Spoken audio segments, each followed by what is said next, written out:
رسول اللہ صلی اللہ تعالی علیہ وسلم فرماتے ہیں کہ رب فرماتے ہیں اگر میرے بندہ اتنے گناہ کرے کہ اس کے گناہ آسمان تک پہنچ جائیں، یا اتنے گناہ کرے کہ زمین کی تہ تک پہنچ جائیں، اور پھر وہ آ کے اپنے کریم رب کے حضور معافی مانگے سچے دل سے، تو اللہ پھر بھی اسے معاف فرما دیتا۔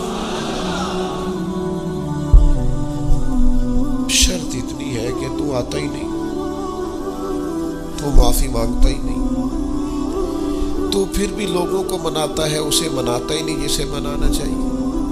مصیبت میں بھی اب یاد خدا ہم کو نہیں آتی، دعا منہ سے نہ نکلی، جیبوں سے عرضیاں ہی نکلی، مختلف محکموں میں درخواستیں دیتے ہو، مالک کے حضور دعا ہی نہیں کرتے۔ جس کریم کی بارگاہ میں جانا چاہیے، جہاں سے کرم ہونا ہے، جہاں سے عطائیں ہونی ہے، اس طرف متوجہ نہیں ہوتے، اپنے کریم کو منانے کی صحیح نہیں کرتے۔ میرے بھائیوں، اللہ کی رحمت پر ہر وقت کامل توجہ، اللہ کے کرم پر ہر وقت توجہ، وہ بخش دے گا، وہ مہربانی کرے گا، وہ عطائیں کرے گا، وہ اپنے بندوں سے درگزر فرمائے گا، یہ شوق ہر وقت طبیعت میں قائم رہنا چاہیے۔ شدید بے سکون، بے چین، مضطرب، الجھے خیالات، سخت بیمار، سخت کمزور، مالی مشکلات کا شکار لوگ، جسمانی بیماریوں سے لڑنے والے لوگ، اور رشتہ داروں اور احباب اور ان کی بے وفائیوں کا شکوہ کرنے والے لوگ، اگر ان ساری تکلیفوں سے نکلنا چاہیں تو حل ایک ہی ہے، ادھر ادھر نہ دیکھیں، اپنے رب کی رحمت کی طرف دیکھیں، اپنے کریم مالک کے کرم پر توجہ کریں، اور یہ ذہن بنائیں کہ کتنا بھی بیمار ہو، جب رب شفا دینا چاہے۔ جنہوں نے اپنی جانوں پہ ظلم کیے ہیں، میرے ان بندوں سے فرما دیں کیا؟ لا تقنطوا من رحمت اللہ، ان سے فرما دیں کہ یہ اپنے اللہ کی رحمت سے نا امید نہ ہو۔ یہ تھی معافی۔ اور وہ جو میں نے کہا نا ذرا گردن جھکائے اور پھر پیشانی بھی چوم لے، بلا مثال و بلا تشبیہ آگے فرما ان اللہ یغفر الذنوب جمیعا، یہ اس ہونے والی اس موجودہ غلطی کی ہی بات نہیں، بے شک اللہ سب گناہوں کو معاف فرما دے گا۔ تو مالک یہ ایک دفعہ ہی ہوگا، یہ آج ہی رحمت آئی ہے، یہ کسی ایک مخصوص وقت، ایک مخصوص موقع یا کسی مخصوص تاریخ کے لیے ایسا ہے؟ فرمایا نہیں، انہو هو الغفور الرحیم، اللہ ہے ہی بڑا بخشنے والا اور رحمت فرمانے والا۔ یہ اس کریم کا ہمیشہ کا طریقہ ہے کہ وہ غفور بھی ہے اور وہ رحیم بھی ہے، معاف کر دیتا ہے۔ اور ان اللہ یغفر الذنوب جمیعا، بے شک اللہ سب گناہوں کو معاف فرمائے گا۔ مجھے بتائیے، ہانپتے کانپتے لرزتے سہمے ڈرتے کب کبھی وجود پہ طاری ہوئی بندے میدان محشر میں جمع ہو، انہوں نے خبر ہو کہ ڈائری تو کھل گئی، آڈیو ویڈیو تو چل گئی، پتہ تو سارا آ گیا، فرشتے دفتر اعمال لے کر پہنچ گئے، چھوٹی سی چھوٹی ذرے کے برابر بھی کوتاہی تو یہاں تک آ گئی، بندہ ڈرے کانپے، اور اچانک آواز کرم آئے، ان اللہ یغفر الذنوب جمیعا، بے شک اللہ سارے گناہوں کو معاف فرمانے والا ہے۔ تو کیفیت کیا ہے، انداز کیا ہے؟ اس وقت انسان کے دل کو جو تسلی ہوتی ہے، وہ تسلی کیا؟ ان اللہ یغفر الذنوب جمیعا، بے شک اللہ سب گناہوں کو بخش دیتا ہے۔ کوئی کتنا، اور پھر حضور نے ایک بات ارشاد کی، کچھ باتیں ایسی ہیں جن کو بیان کرتے ہوئے نا گہرائیاں ساری ختم ہو جاتی ہیں کہ اس سے زیادہ گہری بات کیا ہو سکتی، رانائیاں اور رنگ سارے مان پڑ جاتے ہیں کہ اب اس میں جلوے اور کتنے بھرے جا سکتے تھے۔ ساری انسان کی سوچیں اور وسعتیں اچانک سمٹنے لگتی ہے کہ یار اتنی بڑی بات، یہ ذرا انداز دیکھیے حضور کا بیان کرنے کا۔ نبی پاک علیہ السلام فرماتے ہیں جب قیامت والے دن اللہ ان لوگوں کو اجر عطا کرے گا نا جن پر دنیا میں مشکلات آتی رہی. تو فرمایا وہ لوگ سوچیں گے کہ یہ تو مشکلات تھوڑی تھی، کاش کبھی زیادہ آ جاتی نا، کاش ہمارے وجود کینچیوں سے کاٹ دیے جاتے. وہ لوگ سوچیں گے، اور وہ بھی سوچیں گے جن پر مشکلات نہیں آئی تھی کہ کاش کبھی ہم بھی اس چکی سے پس کے آتے نا. اس سے زیادہ بھی کوئی اجر ہو سکتا ہے کہ رب کہتا ہے ان اللہ مع الصابرین، جو مصیبت میں صبر کر دے اللہ اس کے ساتھ ہے. معیت الہی اس شخص کو نصیب ہو رہی. رحمت خداوندی سے کبھی نظر نہ ہٹائیں. آتی رہتی ہیں مشکلات، آتے رہتے ہیں دکھ، ہو جاتی ہیں غلطیاں، کمزور ہے انسان، کر بیٹھتا ہے گناہ بھی. لیکن ایک گناہ میرا ماں پیو ویکھے، ایک گناہ میرا ماں پیو ویکھے تے دیوے دیس نکالا، تے لکھ گناہ میرا مولا ویکھے تے پردے پاون والا. ڈھال دیتا ہے رحمت کا پردہ، کرم ہو جاتا ہے. رحمت الہی سے کبھی توجہ نہ ہٹے. اپنے دل کو ٹھنڈا رکھنے کے لیے، طبیعت کو سکون میں رکھنے کے لیے رحمت. حضور علیہ السلام فرماتے ہیں بندے سے غلطی ہو جاتی ہے، پھر وہ اللہ کی بارگاہ میں توبہ کرتا ہے تو رب فرشتوں سے فرماتا ہے میرے بندے کو پتہ ہے کہ میرے علاوہ معاف کرنے والا کوئی نہیں. تو دیکھو نا وہ آ گیا ہے. تو فرشتے اپنے مالک کی بات کی طرف متوجہ ہوتے ہیں تو رب فرماتا ہے گواہ ہو جاؤ میں نے اسے معاف کر دیا ہے. حضور فرماتے ہیں اس بندے سے پھر غلطی ہو جاتی ہے، وہ پھر عرض کرتا ہے مالک بھول گیا تھا، غلطی ہو گئی، خطا ہو گئی، گناہ ہو گیا. تو اللہ فرماتا دیکھا نا میرے بندے کو پتہ ہے میرے سوا معاف کرنے والا کوئی نہیں، تو جاؤ گواہ ہو جاؤ میں نے معاف کر دیا. حضور فرماتے تیسری بار پھر غلطی ہو جاتی ہے، یہ پھر آ جاتا ہے. تسی تے میں دسو ہاں جڑا 3 واری آوے وہ علاج کی ہے. اسی کہنے ہیں تو باز آنا، کہنے ہیں کہ نہیں تو نے ٹھیک ہونا، تو نہیں ٹھیک ہو سکتا، تو نے نہیں باز آنا، تیرا علاج اب جا، اب دوڑ جا، تیرا کوئی حل نہیں. حضور فرماتے 6 بار آ گیا، تیسری بار آ کے کہتا اللہ معاف کر دے، تو اللہ کہتا ہے پتہ نا میرے بندے کو میرے علاوہ معاف کرنے والا کوئی نہیں، گواہ ہو جاؤ میں نے اسے معاف کر دیا. گویا وہ جب جب آتا رہتا ہے رب تب تب اسے معاف فرماتا رہتا ہے. رحمت دا دریا الہی. یہ درویشوں نے جو باتیں کی ہیں بڑی سوچ سمجھ کے کی. رحمت دا دریا الہی ہر دم، رحمت دا دریا الہی ہر دم وگدا ہے. میں نے اگلا شعر نہیں پڑھنا، اتنا ہی میں ایک مصرے میں بات کرنی ہے صرف. رحمت دا دریا الہی، اگلا مصرع نہیں کہنا. اس کا معنی کیا ہے سمجھو. درویش کہتے ہیں ایسا نہیں ہوتا کہ کبھی کبھی رحمت ملتی ہے، ہر دم وگدا ہے تیرا. رحمت دا دریا الہی ہر دم، ہر دم دم دم ہر دم وگدا تیرا. بس جے وچوں ایک قطرہ بخشے نا مینوں بھی تے کام بن جاندا ہی. دم دم ہر دم سے بندے کو اللہ کی رحمت ملتی ہے. ہر وقت کرم ہوتا ہے، ہر وقت. اس کے لیے تو نہ کسی جگہ کی پابندی ہے، نہ وقت کی پابندی ہے، نہ یہ ہے کہ وہ اس وقت میسر ہے اور معاذ اللہ اس وقت میسر نہیں. نہ اسے اونگ آتی ہے نہ نیند آتی ہے. صبح بھی کرم شام بھی کرم. وہ ہر وقت رحم ہی رحم فرماتا ہے. اور حضور فرماتے ہیں جب اس نے مخلوق بنائی تھی نا اسی وقت اس نے اپنے عرش پہ لکھ دیا تھا لوگوں میرا غضب زیادہ نہیں میری رحمت ہی زیادہ ہے. جس نے بنانے سے پہلے کہا تھا بنانے سے کروں شکر کتنا اور فخر کتنا کروں، تیرے کرم نے مجھے فائز المرام کیا اور بنا کے سید عالم کا امتی مجھ کو گناہ سے پہلے ہی بخشش کا انتظام کیا. جب حضور کا امتی بنایا تھا نا تو گناہ تو بعد میں کرنے تھے نا، امتی بنا کے بخشش کا بندوبست پہلے کر دیا ہے۔ بخشش کا بندوبست میں زیادہ نہیں کھول سکتا اس بات کو، غلطی بعد میں ہونی ہے، بخشش کا بندوبست پہلے۔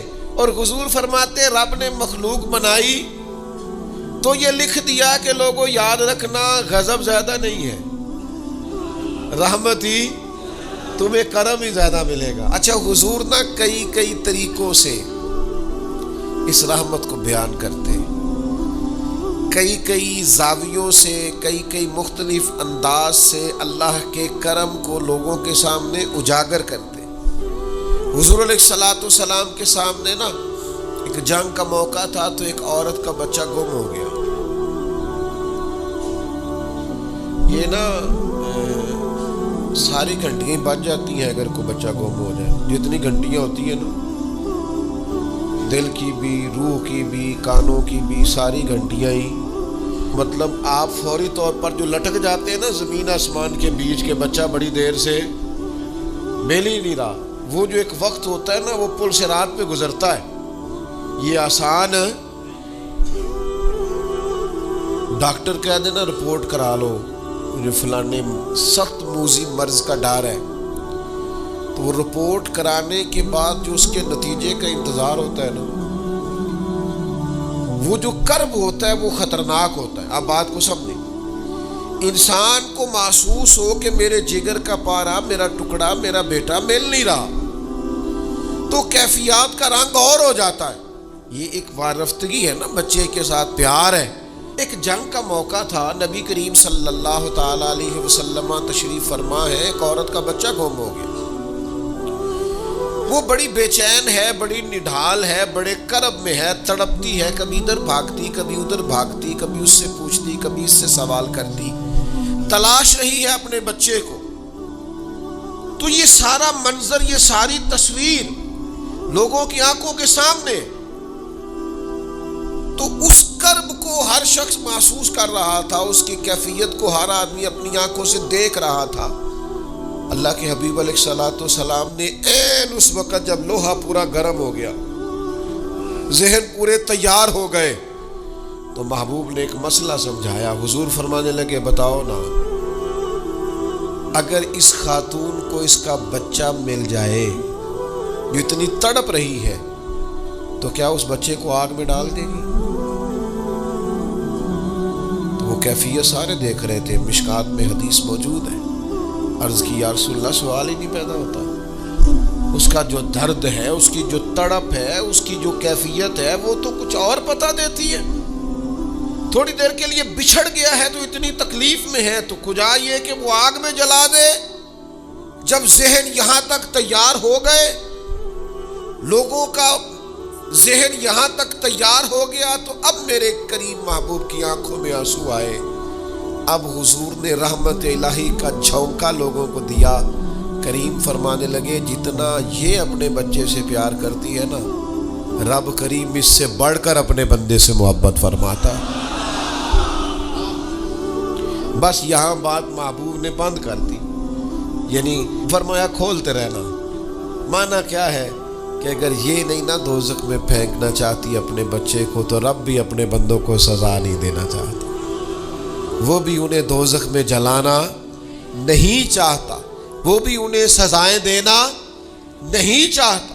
بھائیو یاد رکھیے گا اور سمجھیے گا، اپنی توجہ ہر وقت اپنے مالک کے کرم کی طرف رکھیں، ہر وقت اللہ کی عطا کی طرف۔ یہ جو مایوس لوگ پھرتے ہیں نا اور مایوس باتیں کرتے ہیں، اور یہ جو کہتے ہیں کہ میں بڑا تھک گیا ہوں اور میں بڑا تنگ آ گیا ہوں اور اب مجھے لگتا ہے کہ یہ چیزیں میرے کنٹرول میں نہیں آئیں گی، اور حضرت میں نے بڑی کوشش کی، جو قدم آگے لے جاتا ہوں وہی میرا پیچھے ہوتا ہے، اور بعض کہتے ہیں جی میرے ساتھ ہی ایسا کیوں ہوتا ہے، آخر میں ہی ساری زندگی اس طرح کیوں ہوں، فلاں جگہ بھی ناکام ہوا، فلاں جگہ بھی۔ او میرے بھائی، جس طرح کا انسان گمان کرتا ہے رب بھی اسی طرح کا معاملہ فرماتا ہے۔ تیری طبیعت ہی نہیں بن پا رہی کہ تو رحمت کی طرف متوجہ ہو، تیرا خیال ہی نہیں بن پا رہا کہ اس کے کرم اور عطا کی طرف تیرا دھیان جائے، تو نے اپنے اوپر مایوسیاں پوری طرح طاری کر لی ہے. بندہ مومن کبھی اپنے رب سے مایوس ہو سکتا؟ اس کی توجہ ہر وقت اس کے کرم کی طرف رہتی، اس کی توجہ ہر وقت اس کی عطا کی طرف رہتی. دیکھیں نا، بعض لوگوں پر یکدم کرم آیا، چھایا. صحابی رسول ہے، ولیوں سے، غوثوں سے، قطبوں سے، ابدالوں سے، تمام تابعین سے، محدثین سے، مفسرین سے افضل ہے. لیکن صحابی کتنی دیر کے ہیں؟ شاید 2 گھنٹے کے صحابی، 2 گھنٹے کے. ادھر آئے ہیں، ادھر کلمہ پڑھا ہے، ساتھ ہی جہاد کیا ہے، ساتھ ہی شہادت ملی ہے. صحابی 2 گھنٹوں کے ہیں، صحابی 2 گھنٹوں کے ہیں. لیکن تمام مفسرین، محدثین، اولیاء، صوفیاء کے امام ہے. کیوں؟ اس لیے کہ کرم کرنے والا کرم کرتا ہے. اس نے جاتے جاتے ایسا کرم کیا ہے کہ 2 گھنٹے کے اندر اندر اٹھا کے امت کا امام بنا دیا ہے. یہ تو رحمت کی برکھا ہے، یہ کسی وقت بھی برس جائے گی. یہ تو کرم ہے. دیکھیں نا، ان لفظوں کا آپ ذرا حسن دیکھیں. نبی کریم علیہ السلام فرماتے ہیں بندہ ساری زندگی جہنمیوں والے کام کرتا ہے، دوزخیوں والے کام کرتا ہے، سزا والے کام کرتا ہے، لیکن جاتے جاتے نا کوئی ایسا جملہ بول دیتا ہے آخر میں کہ اس کی ایک بات کی وجہ سے نا اللہ اس کے لیے جنت کا فیصلہ فرما دیتا ہے. ایک بہت بڑا ظالم گزرا ہے تاریخ اسلام میں، بڑا ظالم تھا، اس کا ظلم بہت زیادہ تھا. لیکن حضرت انس بن مالک فرمایا کرتے تھے، یہ اس کی ایک بات بڑی مجھے عجیب لگتی ہے. اس نے آخر میں ایک جملہ کہا تھا، ظالم بڑا تھا، اس نے آخر میں ایک جملہ کہا تھا. اس نے کہا تھا مالک میں نے ظلم کیے پر میں شرمندہ بڑا ہوں، اور یہ لوگ مجھ سے کہتے ہیں کہ میرے گناہ تیری رحمت سے زیادہ ہیں. مجھے بتا میرے گناہ تیرے کرم سے زیادہ تو نہیں؟ حضرت انس بن مالک فرماتے ہیں اس کی بات سن کر میرے دل کو چوٹ لگی. مجھے یوں لگا اس نے منا لینا ہے رب کے کرم. وہ میرے بھائی اللہ کی عطا سے زیادہ تو نہیں، اس کے فضل سے زیادہ تو نہیں. کبھی بھی اس کی رحمت سے نا امید. نوجوانوں سے بالخصوص کہوں گا، کیا ہو گیا اچھی نوکری نہیں ملتی، کوئی عرض نہیں. اگر وقتی طور پر پیسے کم ہیں تو کیا حرج ہے، کوئی مسئلہ نہیں. یہ کو بہت زیادہ جس کے پاس پیسے آ جاتے ہیں وہ تو کہنا شروع ہو جاتا ہے پیسوں میں سکون ہی نہیں. پوچھ لیں آپ، اگر تھوڑی دیر کے لیے کسی بیماری نے آن بھی لیا ہے تو بھائی بات بڑے کمال کی ہے، محبوب کی طرف سے شفائیں رہی ہے. اگر ایک کڑوا گھونٹ آ گیا تو پھر کیا ہوا؟ ایک اگر وہاں سے کڑوا، وہ بڑی معروف بات ہے نا، سلطان محمود غزنوی کنو کھا رہے تھے تو انہوں نے پہلا ٹکڑا کنو کا، اس کا پہلا حصہ جو اسے کھولا، اس کی جو کاشیں ہوتی ہیں اس میں سے پہلا ٹکڑا ایاز کو دیا تو ایاز گٹ گٹ کر کے کھا گیا. دوسرا بھی دیا تو کھا گیا، تیسرا بھی دیا، چوتھا محمود نے اپنے منہ میں ڈالا تو تھوک دیا، کہنے لگا خو اتنا کڑوا، گسیلا، بد ذائقہ. اس نے اگل ڈالا اس کو تو بعد میں کہنے لگا یار تو سارے کڑوے کھا گئے. تو یاز کہنے لگا بادشاہ تیرے ہاتھوں ساری زندگی میٹھے ملے، اب یہ 2-3 کڑوے مل جاتے اور میں اس طرح سے ان کو اگل ڈالتا تو یہ کوئی آئینے وفاداری، ساری زندگی شفا رہی اور اچانک پتہ چلا ہے کہ ذرا تھوڑی شوگر ہو گئی. اتنی مایوسی جس نے ساری عمر شفائیں دی ہیں. اگر کچھ دیر کے لیے وہ دکھ قبول محمد بخشا، بس راضی رہن پیارے، راضی رہنا چاہیے. اس کے کرم کی طرف توجہ، اس کی عطا کی طرف توجہ، اس کے فضل کی طرف ذہن. اپنے کریم رب کے ساتھ انسان کا اس طرح کا معاملہ کہ وہ کرم ہی کرے گا، وہ رحم ہی کرے گا، وہ عطائیں ہی فرمائے گا. اور کریم جب غالب آتا ہے نا تو کرم ہی کرتا ہے. امام غزالی کہتے ہیں نبی پاک کی بارگاہ میں ایک سادہ بندہ آ گیا. ہم سادے بندے کہتے ہیں، عرب کے لوگ بدو کہتے تھے. ایک بدو آ گیا، اس نے آتے ہی السلام علیکم کے بعد فوراً حضور سے پوچھا یا رسول اللہ یہ بتائیں قیامت والے دن حساب کس نے لینا ہے؟ سبحان اللہ، قربان جائے، انداز دیکھیے نا اپنی روایتی سادگی میں، قیامت میں حساب کس نے لینا ہے؟ تو نبی کریم نے فرمایا حساب اللہ نے لینا ہے، سادی سی بات۔ تو اس بندے نے نا اپنی چادر کو سمیٹا، کندھے پہ رکھی اور چلنے لگ گیا۔ تو حضور فرمانے لگے بھئی تو نے سوال پوچھا ہے، کوئی تبصرہ بھی تو کرنا۔ ایک بندہ سوال کا جواب لیتا ہے نکل جاتا ہے۔ کہنے لگا یا رسول اللہ آپ نے بتا تو دیا ہے کہ حساب اللہ نے لینا ہے۔ تو حضور فرمانے لگے پھر؟ تو کہنے لگا یا رسول اللہ کریم جب غالب آتا ہے تو کرم ہی کر دیا کرتا ہے۔ اس کا ترجمہ اپنی زبان میں کروں، اپنی بولی میں کروں؟ وہ حضور کی بارگاہ میں عرض کرنے لگا یا رسول اللہ جے اللہ نے حساب لینا ہے پھر خیر ہے۔ کہنے لگا یا رسول اللہ کریم جب غالب آتا ہے تو کرم ہی کرتا ہے۔ قربان جاؤں حضور کی اس مقدس زبان پر، وہ دہن جس کی ہر بات وحی خدا۔ کریم بولے اور بول کے فرمانے لگے بندہ سادہ تھا، بات کتنی بڑی کر گیا ہے، خدا کی رحمت کی طرف متوجہ کر گیا لوگوں کو، کیا بڑی بات بیان کر گیا۔ کریم جب غالب آتا ہے تو کرم ہی کرتا ہے۔